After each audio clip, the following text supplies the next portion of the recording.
Consider the lilies, how they grow. They toil not, they spin not. And yet I say unto you that Solomon in all his glory was not arrayed like one of these. If then God so clothed the grass, which is today in the field and tomorrow is cast into the oven, how much more will he clothe you, O ye of little faith? And seek not ye what ye shall eat or what ye shall drink, neither be ye of doubtful mind.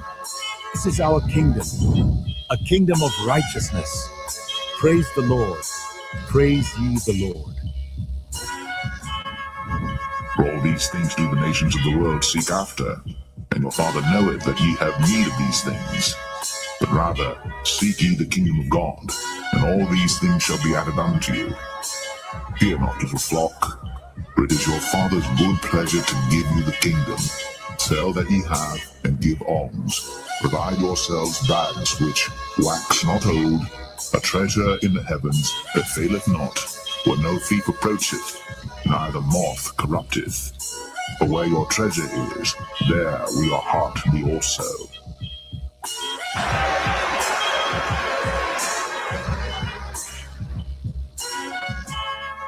To the kingdom of Israel! Yahweh Hashem, Yahweh, Yahweh Hashem, Yahweh, Yahweh Hashem, Yahweh, Yahweh Hashem, Yahweh. The election, an aristocracy, meaning rule of the best, a group or class considered superior to others, a government by the best men in the state, a governing body composed of the best men in the state, and that's the elect. We're about to have it all right? Psalms 37 and verse 11, and it reads, "But the meek shall inherit the earth, and shall delight themselves in the abundance of peace." That word for peace in the Hebrew is shalom, which goes into safety, soundness in body, meaning we're going to truly have rest, welfare, health, prosperity, peace, quiet, tranquility, contentment. So we're going to fully enjoy the planet Earth. We're going to rule and exist within the Lord's creation as we were created to do. I'm ready to rule the world, man. How about you? Let the golden light of this sunset guide our hearts in peace.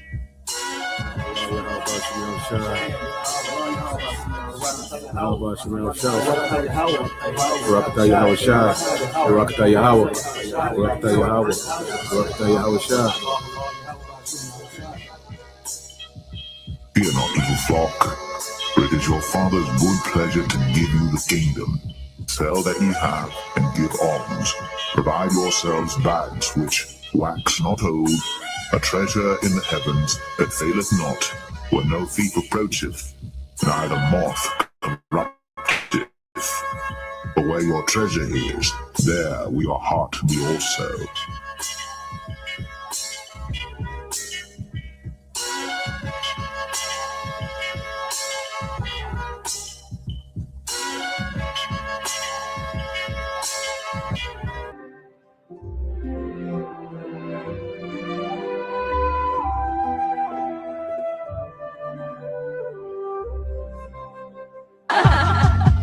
The ocean spirit dances today to abundance and joy and to eternal peace. See, this is what we're hoping for. This is part of our hope. Not only that we are members of the elect with fruits meet for repentance, like John the Baptist said, but from our lower state, because we've been brought low. Even though we have this knowledge, we have this truth. Remember what it said in Revelation. I know thy works in tribulation and poverty, but thou art rich. Why are we rich? Because we're rich in faith. We have this knowledge. So our hope is at our last end, we're going to be increased. Okay? And if you ask me, the greatest riches right now is to be delivered by Yahushua, is to get that new body that the Apostle Paul spoke about in 1 Corinthians 15th chapter, to get that, get that new body where we'll never be sick, we'll be immortals, like it said in 1 Corinthians 15, to be delivered from the coming destruction, and to be a part of Yahushua's cabinet in the next kingdom. Okay? Those are the real riches right now. That's what we want to get. Because if you get that, you got everything.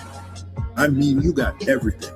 Okay? So our sights are set a lot higher than this present world. All right? As it is written, the fashion of this world shall pass away. We are individuals of vision. And the scripture said where an individual lacks vision, he perishes. Okay? So we can see the future. All right? And we hope that we're going to be part of it, beginning with the elect.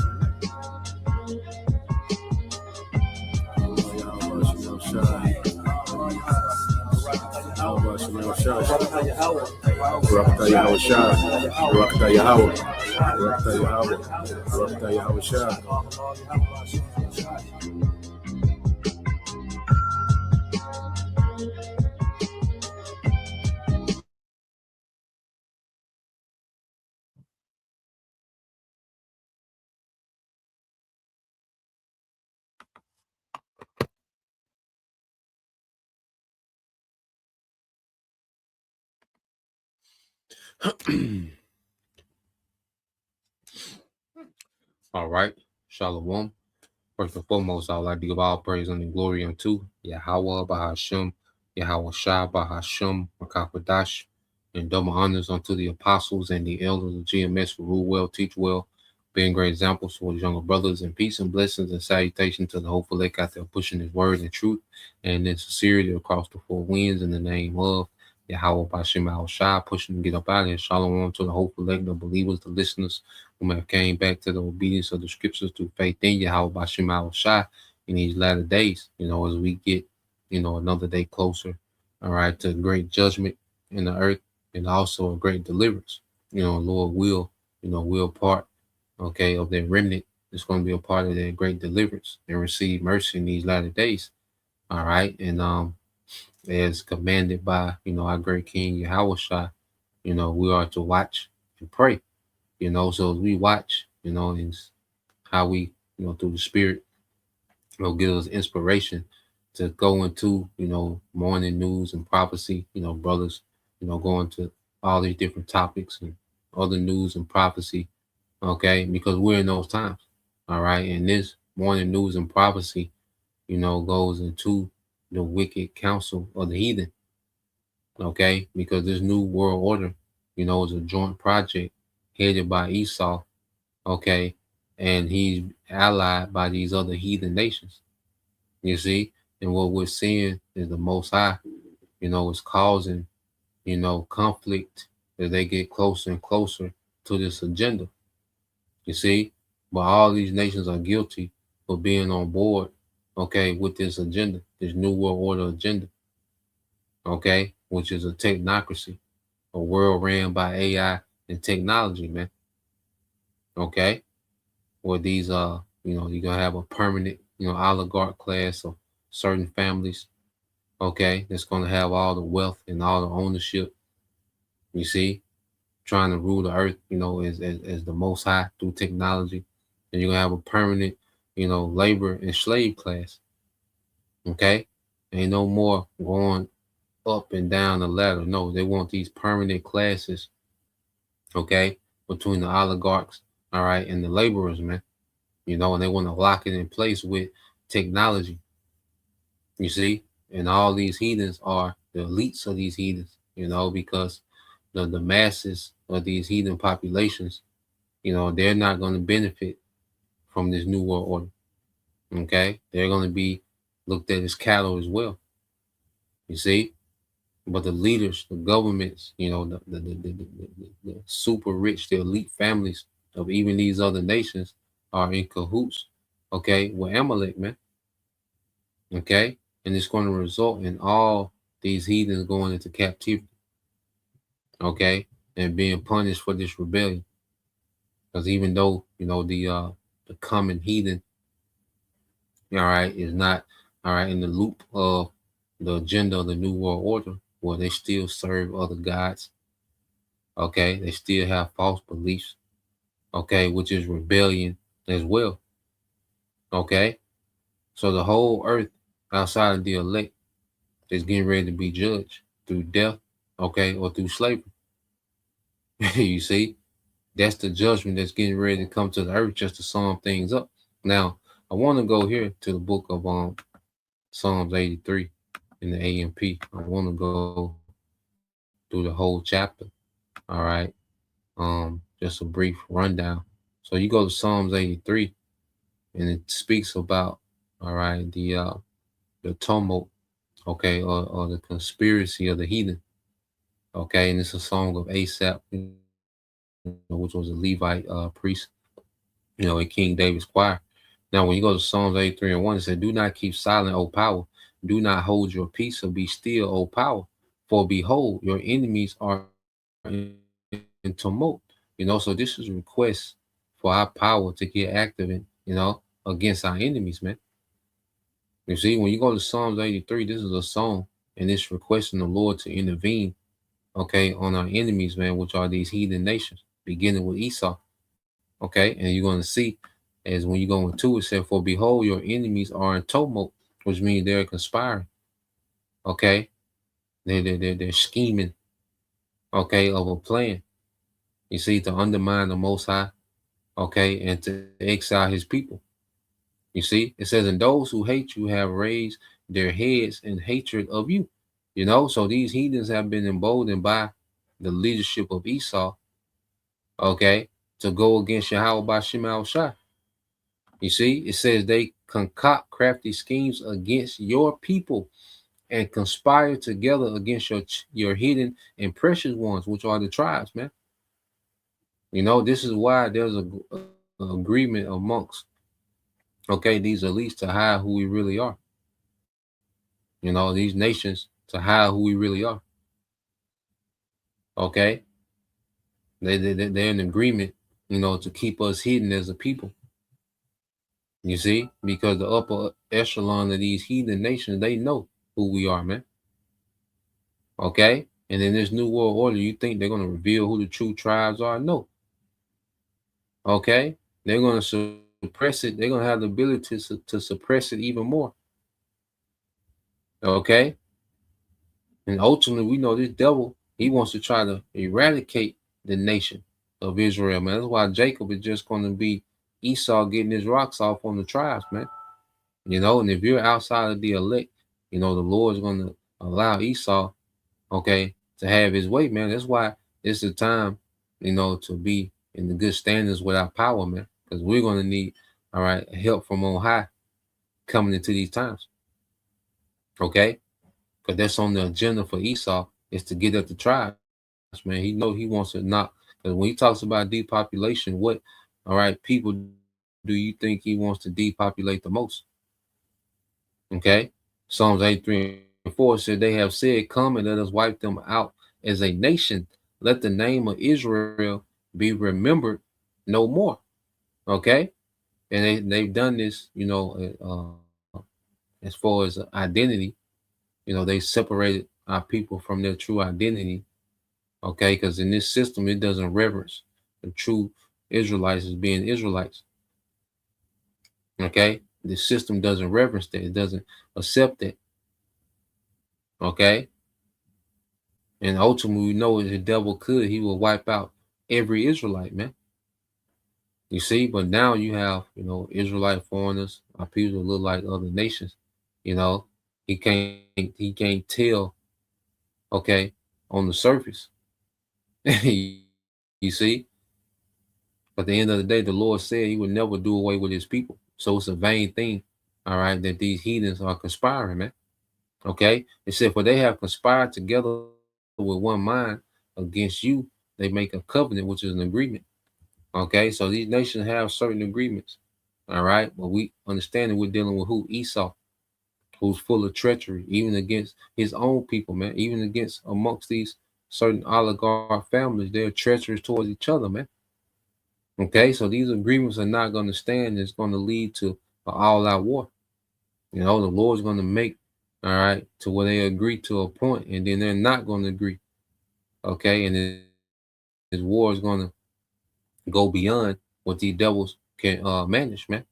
Okay, verse 6, it said the tents of Edom and the Ishmaelites of Moab and the Hagrites, man. So you see the tents of Edom is mentioned first. Okay, you Ishmaelites, you Moabites, so-called Arabs, all right, so-called Chinese. Okay, and it says Gabal and Ammon, all right, so-called Japanese, and Amalek, the small hats themselves, which are at the forefront of this rebellion. Okay, they planted the seed of this rebellion going back to the age of enlightenment. Okay, when they really started to challenge the Bible, you know, the the forwarding of these secret societies amongst these governments and push rebellion against the Bible, man. Okay, push these these one world government doctrines, and you see, man is God and all this madness, man. Okay, Amalek is at the forefront of that, man. All right, Philistia, all right, Hamites with the inhabitants of Tyre, Hamites, and it says Assyria, okay, also has joined with them. You see, so that whole region of what they call the Middle East, okay, especially modern day Syria, Jordan, in that region. It says they have helped the children of Lot, all right, the Ammonites and the Moabites, okay, Japanese and Chinese, so-called Japanese and Chinese, and have been an arm of strength to them. Deal with them as you did with Midian, okay, the Midianites, all right, and it says as with Sisera and Sisera, he was a Hamite, okay, he was a general under the king Jabin of I believe a Canaanite king. But Sisera, that's the one who the Israelite woman, she lured him into the tent, okay, and eventually put a spear through his head. Okay, when you go into the book of Judges, and it says, who were destroyed at Edner, who became like dung for the earth, make their nobles like Orub and Zeb, and all the princes like Zabah and Zalmunna, which these are all Midianite nobles, which the Midianites, they had plotted, to take land and take Israel captive, during the time of Judges. Okay, but we know it was Gideon. These were the nobles of Midian during the time when Gideon, okay, was a judge. The Lord used Gideon as a judge to deliver, okay, Israel from the Midianites. Okay, and this is all conquest over these heathens, man. So this whole psalm is calling out the conspiracy of the heathen against the Lord's people, okay, and then calling the Lord to act against these heathens, man. When you go into Psalms 83, okay, it says, "Who said let our it said let us possess for ourselves the pastors of the Most High." Yeah, they wanted to they wanted to take the land, and they wanted to take us as captives, the Midianites. Okay, it says, "Oh my power, make them like whirling." Said, "Make them like whirling dust, like chaff before the wind, worthless and without substance. Like fire consumes the forest, and like the flames sets the mountains on fire." And we know in this time judgment is going to be through fire. Because you go back to these accounts, it was ancient warfare. They lost. The Lord was with us, all right, and we overcame through ancient warfare. But this time it's fire that's going to judge, all right, these heathens, man. Okay, this third world war is going to be a war of fire, and these heathens going to be judging each other. You see, because even with the Midianites in this, Gideon, the Lord did make the Midianites fight each other in the field. Okay, so this World War III, all right, is going to be these heathens, destroying each other with fire. through these missiles, and then eventually it's gonna go nuclear. Okay, and America is gonna be turned into a desert. You see? So let's look up real quick. The, uh,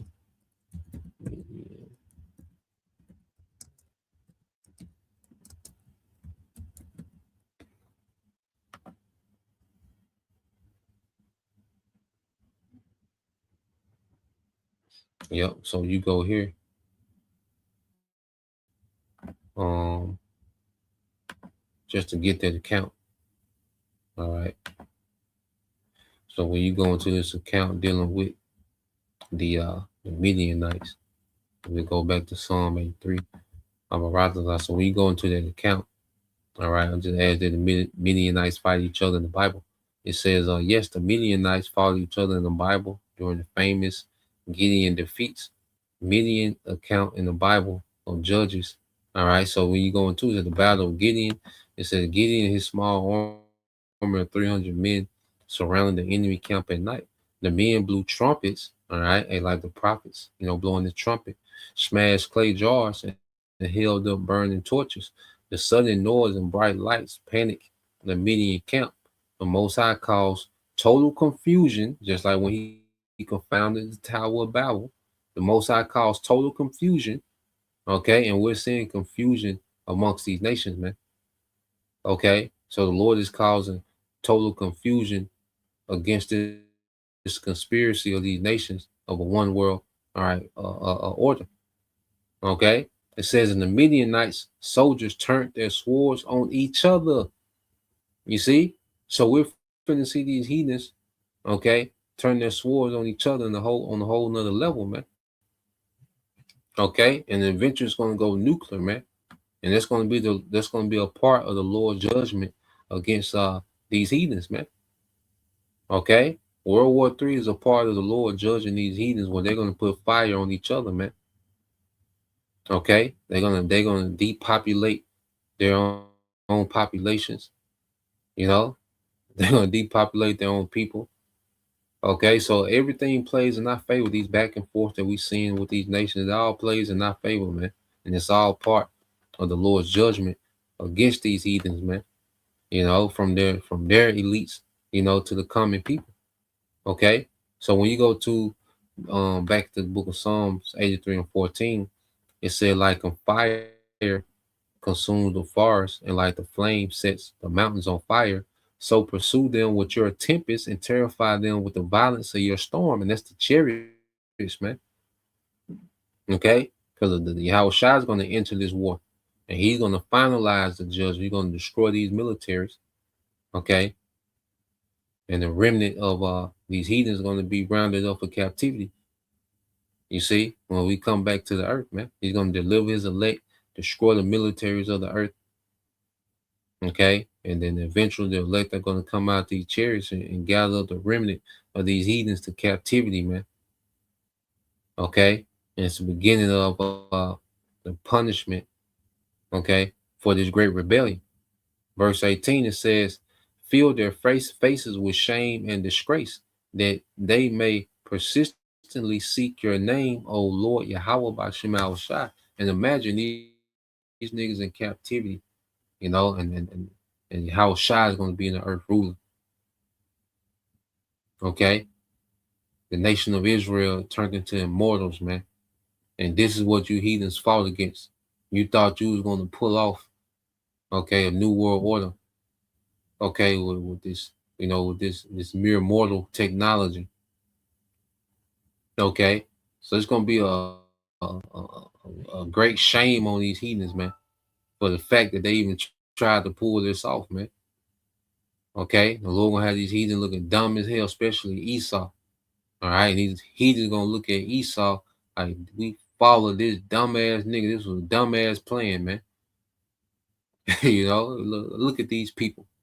Look at their God. Look at their power. Okay, and this is what you had us to go against. You see, verse 17 said, let them be ashamed and dismayed forever. Yes, let them be humiliated and perish, that they may know that you alone, whose name is the Lord Yahweh B'Shem Al Shai, are the Most High over all the earth. Okay. So let's go from there. I want to get this video. Okay. Because this is how they're gonna sell, this new world order and show you that these nations are on board. So let's go here and let's get this video. Okay.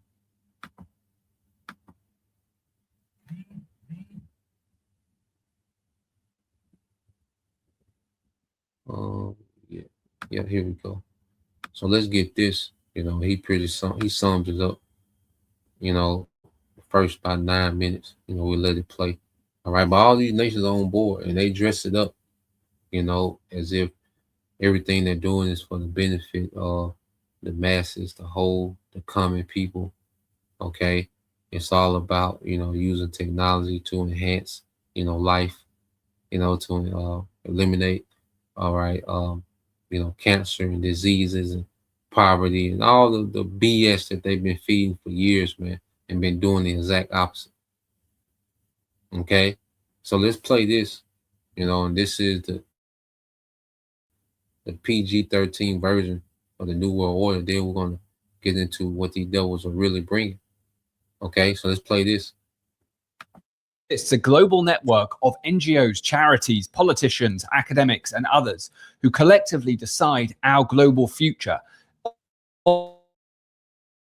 often without democratic consent. Elite, from the World Economic Forum to the World Health Organization or World Trade Organization or International Court of Justice, or countless NGOs and charities, but at the heart of it all, the United Nations. And they collectively decide on the trajectory of the world within their elitist echo chambers. So no matter who we vote for, we always get the same agenda, the same ideology, their ideology. And speaking of the agenda, we're going to use the United Nations Agenda 2030 to explore how this operates. Hi, my name is Tom, and this is my channel, Integral Views. Now, I have read thousands of pages of United Nations 2030 documents and various other associated documents because I really wanted to get an understanding of the mechanisms by which this agenda works. What this fundamentally represents is an inversion of the bottom-up democratic process whereby ideas are agreed upon within a culture based on the lived experience of citizens within that culture that then proliferate up into politics, and the politicians act upon the priorities of the people. It inverts that process such that you then have an elitist top-down philosophy and an agenda that comes from an elitist group at the top. It is fundamentally not voted for and often cuts directly counter to the democratic will of citizens within a nation. And this is why, no matter how we vote, we always get the same outcomes, progression toward the same outcomes, the same vision, the same agenda. Before we get started, please remember to like the video if you like it and subscribe to our channel if you're not already and you would like to hear more from me. It calls for an end-to-end platform that can do it all. And building that takes actual intelligence from an industry leader with extensive experience building AI solutions that drive tangible outcomes. The new era of CX. But what is the United Nations 2030 agenda? Well, in 2015, it was agreed upon by all heads of state for the nations that are members of the United Nations, and that was in 2015. And then they created these Sustainable Development Goals, of which there are 17. And these Sustainable Development Goals, or SDGs, are a replacement or a development of Millennium Development Goals, which preceded them. And these these,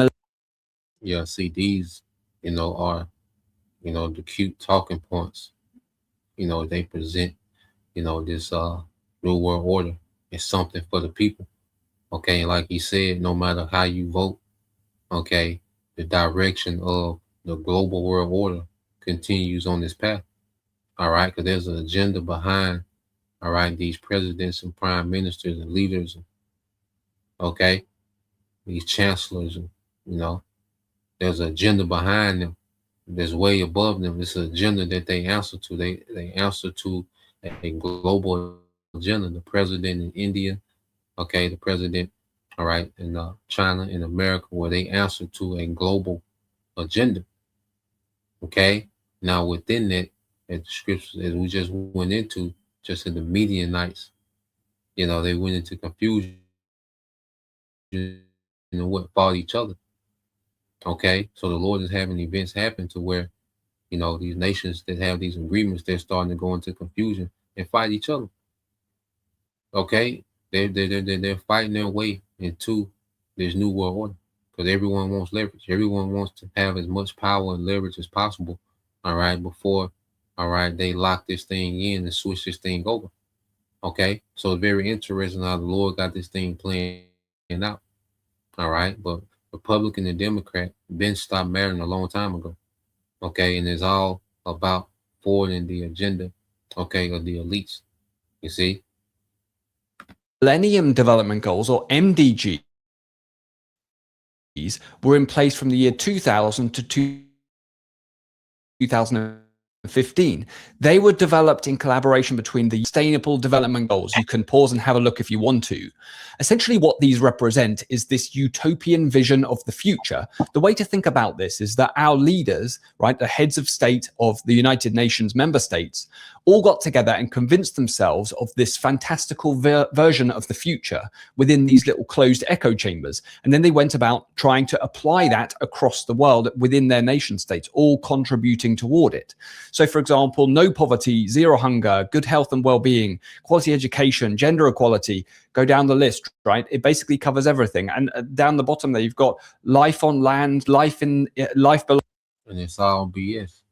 These devils create poverty. Okay, they intentionally create poverty.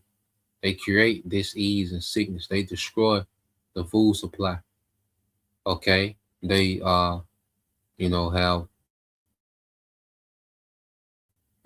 psychological warfare that destroys people understanding their concept of the earth and how the earth works, and make people more dependent on them. You see?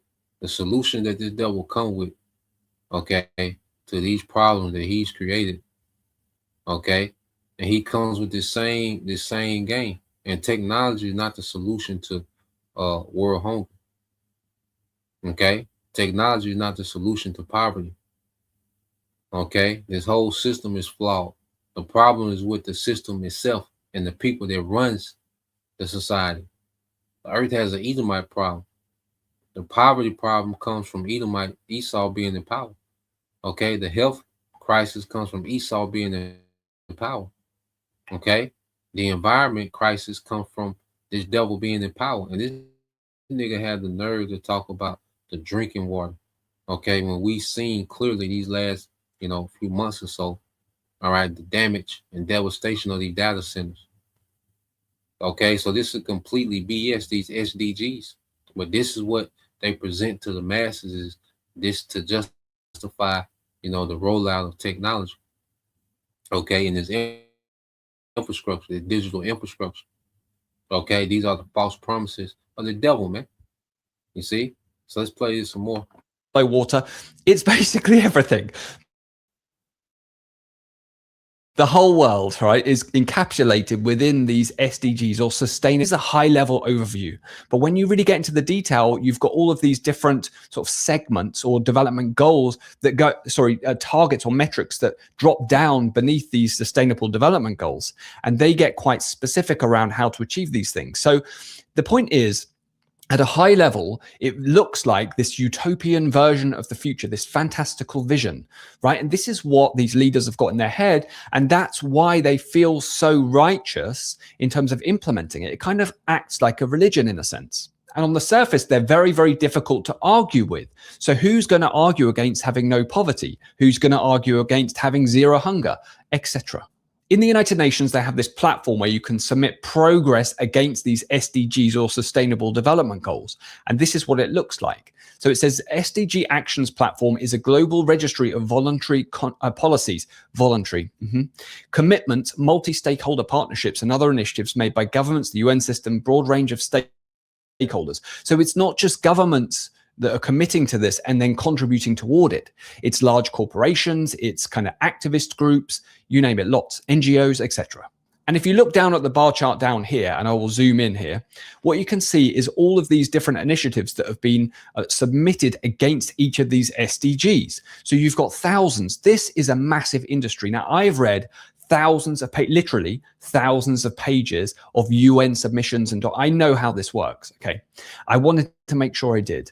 And essentially, it is a huge industry, the likes of which it's very difficult to convey in a short video. So I'm not going to go through it in great detail, but trust me, this is a huge industry.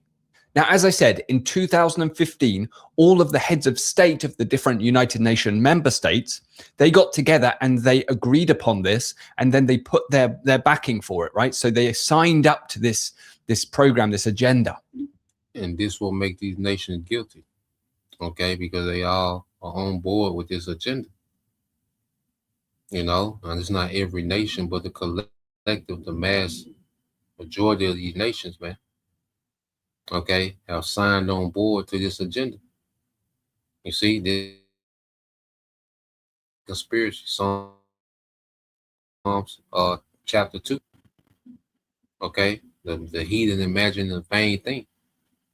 You see?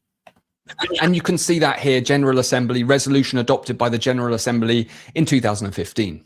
And within this document, and this is coming from the heads of state of the United Nations member states, it says, on behalf of the peoples we serve, we have adopted a historic decision on a comprehensive, far-reaching and people-centered set of universal and transformative goals and targets.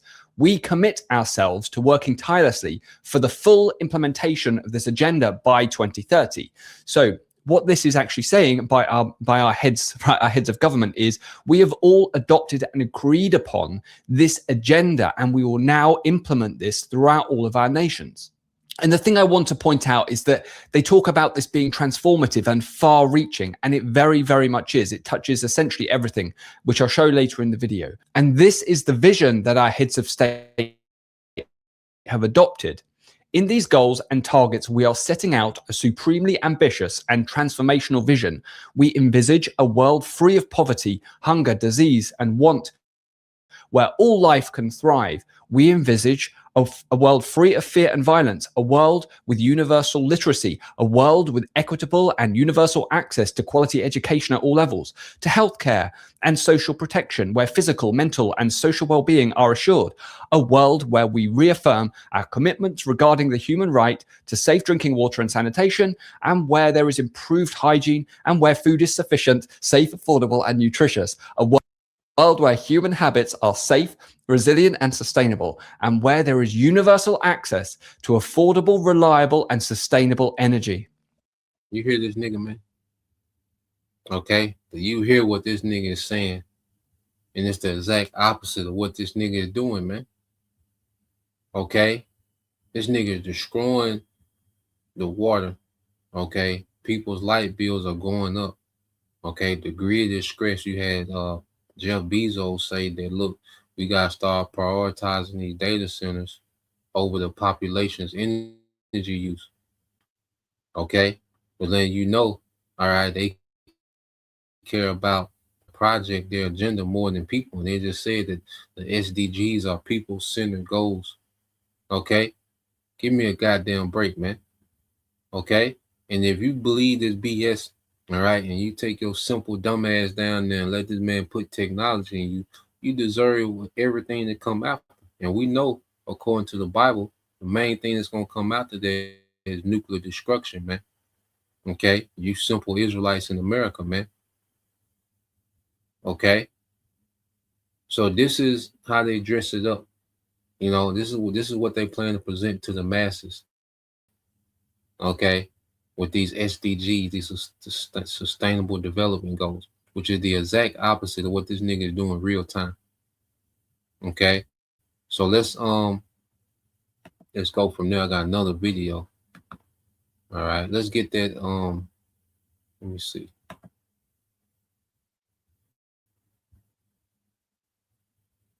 What's that Psalms?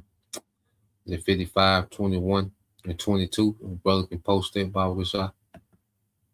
You know, well, let's get this video and show you what this system is doing right now in China. And it has nothing to do, okay, with no clean drinking water, okay, with no access to education, and your education is trash. All you do is indoctrinate people to be compliant to you. That's a good education. Is this devil indoctrinating the masses to be compliant to them, to be anti-Messiah, okay, to set them up for complete, okay, destruction, man. You see? So let's go here, all right, to a simple nigga, like I said, to a nigga like Anton Daniels, okay, that nigga, he hear that and this nigga's on board, okay, simple nigga like that, man, because he represents one of many, okay, but let's get this real quick. This is the book of Psalms, chapter 55, verse 21. Said the words of his mouth, is from the brother Atazawam, hopeful lake. It said the words of his mouth were smoother than butter, but war was in his heart. His words were softer than oil, yet were they drawn swords. Okay, so this is the MO of Esau, to come with these soft words, these smooth words. Okay, while scheming, okay, war. Okay, and it's been a war on the masses for a long time, especially in America, man. You know, it's been psychological war, a war against your health, okay, a war against your thinking, what they call cognitive diminishment.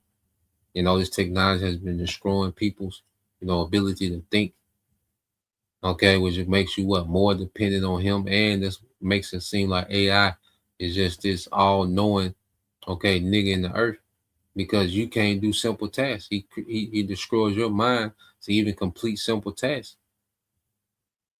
Okay, so this man comes with these smooth words, you know, he's mastered, you know, these smooth words, these soft words. Okay, but it doesn't match the true agenda. Okay, which the devil is at war with the masses, man. Okay, this is Psalms 55 and 22 says, cast thy burden upon the Lord, and he shall sustain thee. See that? And this nigga talking about sustainable, you know, development goals. No, the Lord's going to sustain us, man. We already have a sustainer, man. Okay, and it's not you and this goddamn technology, man. It's not your ass, man. Okay, it says, cast thy burden upon the Lord, and he shall sustain thee. He shall never suffer the righteous to be moved, man. Okay, and the righteous are not going to be moved. You know, these devils' agenda, you know, to try to suppress Israel forever. Okay, to present themselves as the Most High through technology. Nah, man, the righteous not going to be moved, and the righteous is finna flourish. The righteous is finna be empowered, okay, by Yahweh, by Shema Shah. The righteous is finna be given authority in the earth, man. Okay, the exact opposite of what you devils plan on doing, man. Okay, so let's play this. I got another one. Play about 5 minutes of this one.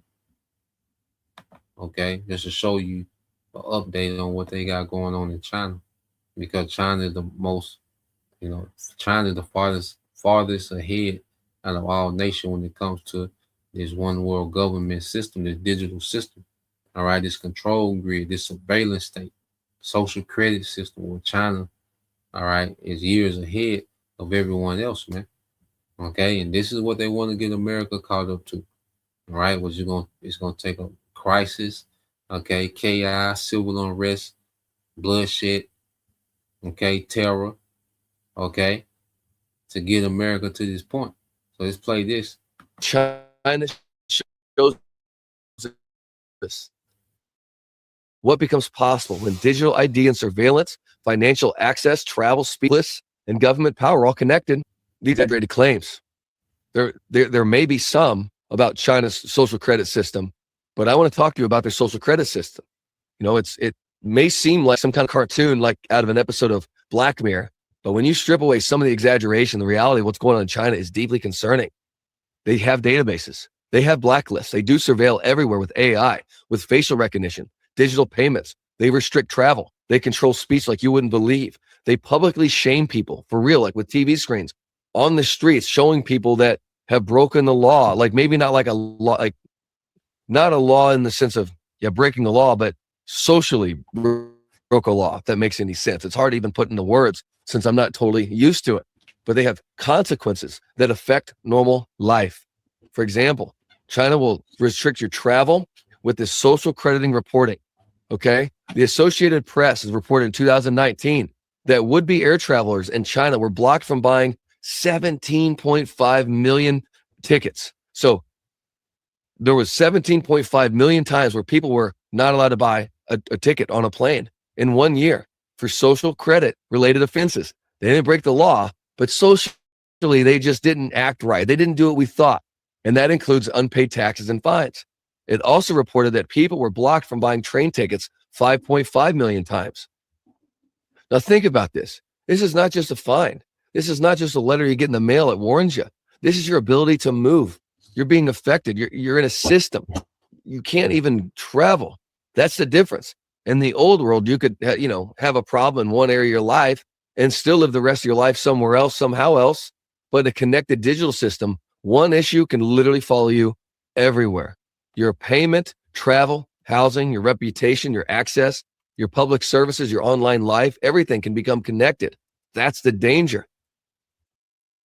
I'm a pastor, and years ago, I felt like the guy said, go after finances the way you went after healing, which we were going after healing. It's really happening. And China's social credit system is not one system. It's an ecosystem. Stanford's Digi China explains that China's social credit system is not exactly one single system. It's more like an ecosystem of centralized and local initiatives, state and private actors working together, consequences tied to your behavior. Researchers also have explained that one of the core mechanisms of China's social credit system is the blacklist. These blacklists can punish people for legal or regulatory violations that may fall short of criminal activity, and they can create real-world consequences. That is what people need to understand. I mean, they're doing it. So the issue isn't like, do you have a score? The issue is, can you be categorized? How can we label you? How can we flag you? And can you be blocked? Can you be restricted? Can the system decide that you're untrustworthy? Remember, unperson you. Because when that happens, your freedom becomes conditional. And in the digital society, conditional freedom isn't recognition. The report showing how powerful China's surveillance network has become. TechCrunch has reported that Chinese authorities located and apprehended a BBC reporter in 7 minutes using CCTV and facial recognition. They were looking for him and found him in 7 minutes. And this is what these heathens want. All right. See, China is fully on board with playing the Most High through technology. Okay. Their facial recognition, so now they can scan the crowd. You got billions of people in China, and they can scan through, these populated cities, with millions of people, and find a person in 7 minutes just off facial recognition. Okay, and this is the power. And see, and they got this from Esau, because this is the ambition of Esau, to play the Most High through technology. Okay, and this is what these nations have jumped on board with.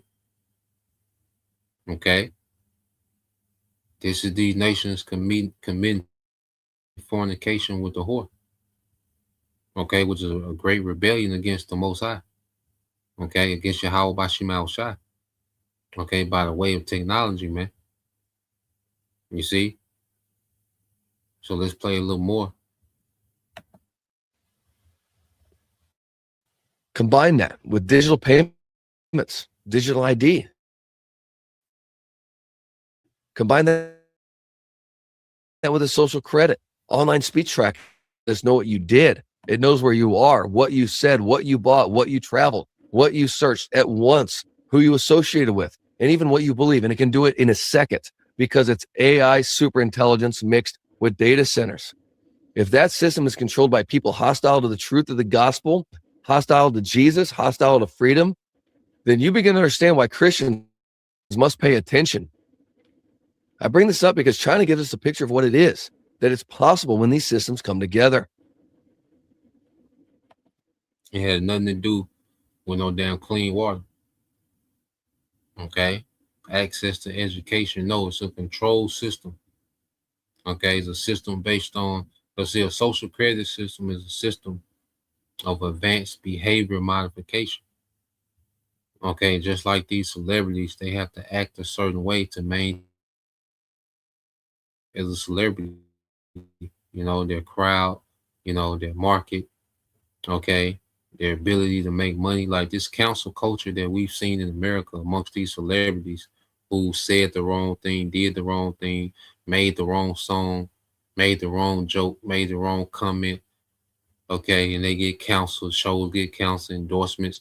Well, they want to bring that to the common person, okay, to where you can get counsel if your behavior doesn't fit the status quo of the devil, man. Here it is, the devil wants to sit at the seat of scoring someone's behavior, okay? He wants to sit in the seat of judgment, okay, of judging behavior, okay, when he's a complete demon, man, okay? This is the system that these devils, okay, want to bring. Let's go here because I looked it up. Just a real quick look up. When you go into so I asked the Google and this that video there. You brothers want to watch the rest of it. So I go into let's see.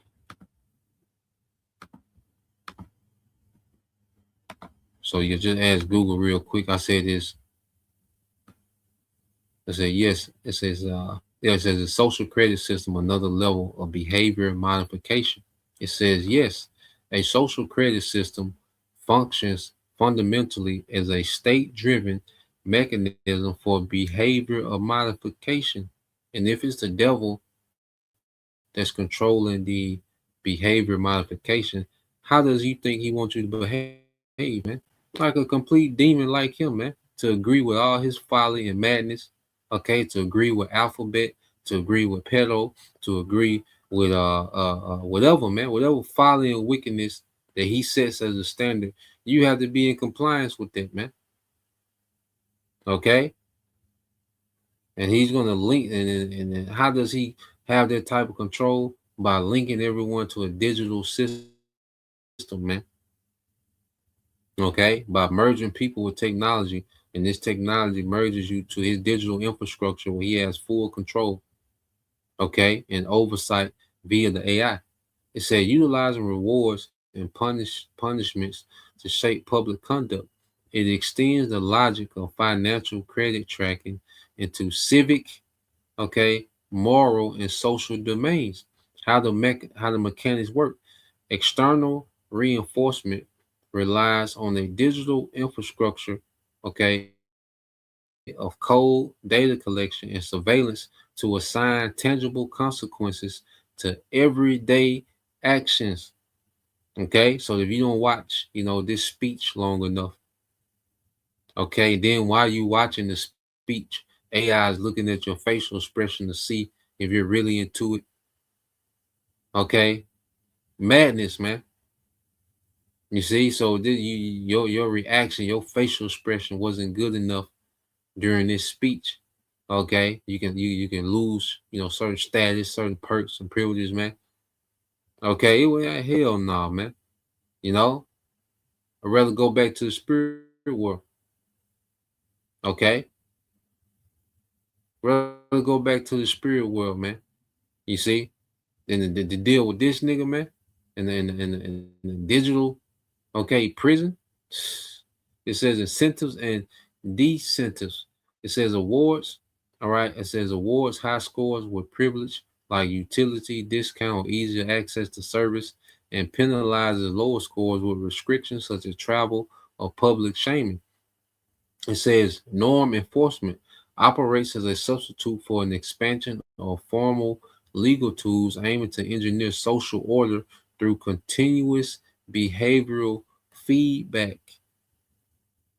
Okay, so this is what this devil wants to implement, and he wants to, take this rebellion to another level against the Most High. He wants to take, his control to another level to try to play the Most High. Okay, this is the agenda. Okay, or these elites and these heathens are on board with them. Okay, and that's why they're all going to get judged together, man. Okay, let's get what's that? Let's get Jeremiah. All right, 30 and 16. Let's get Zechariah 1 and 15. I believe Obadiah 1 and 15. You see? So let's I got one more quick clip to play.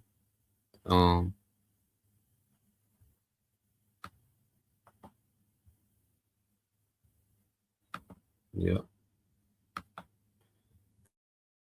Got in ain't cat. All right. This real quick video. You know, she made a few points in this one. So let's play this real quick.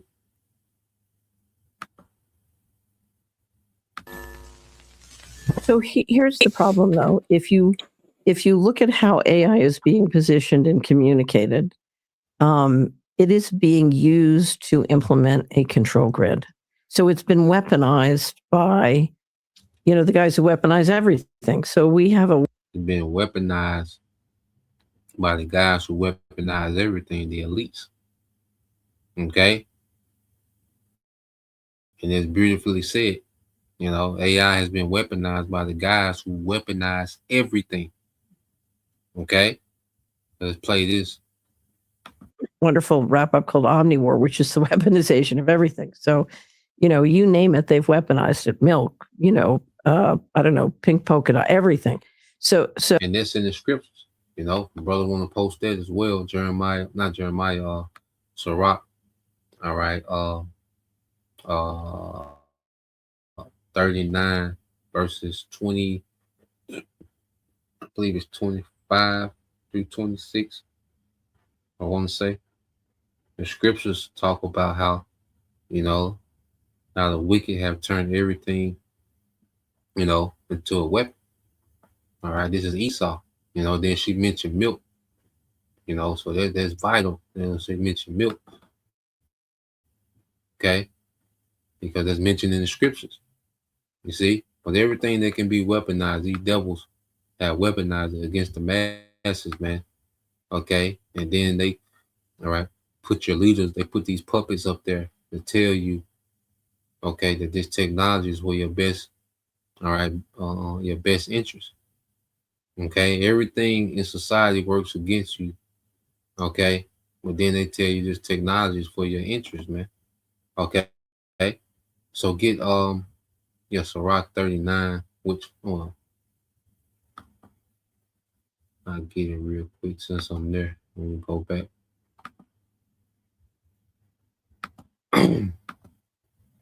I'll grab it real quick.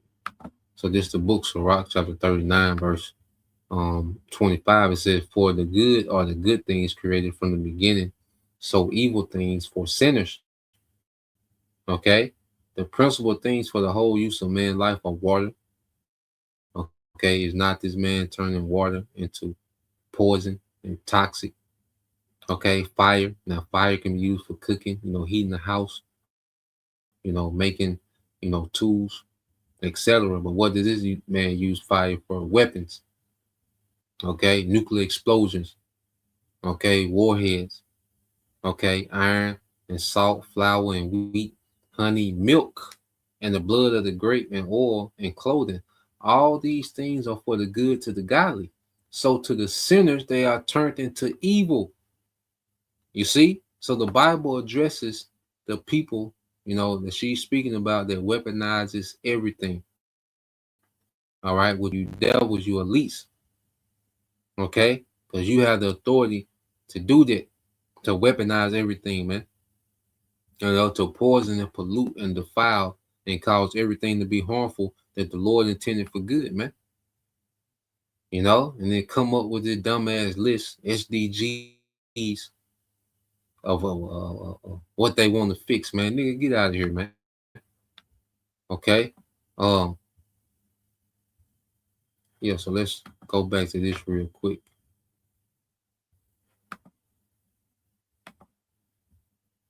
So, but AI, the clear message is we're going to use this to control you. That's the best image. But, AI is going to be in charge and it's smarter than you and you're stupid. And, so if you look at the oligarchs' message about AI, it's making a lot of So people. who do you think is doing this? Because I know that 99.9% of the people actually involved don't aware of that. They're not. No, I agree. I agree. They're not. They're not. That's not. They're totally. I would say. So one of the best reads of so far that I've read in the last 12 months is Karen House's book on OpenAI. I don't know if you've read it. No, yeah. And it's hysterical because I know a lot about if you want to understand risk and evil in this world.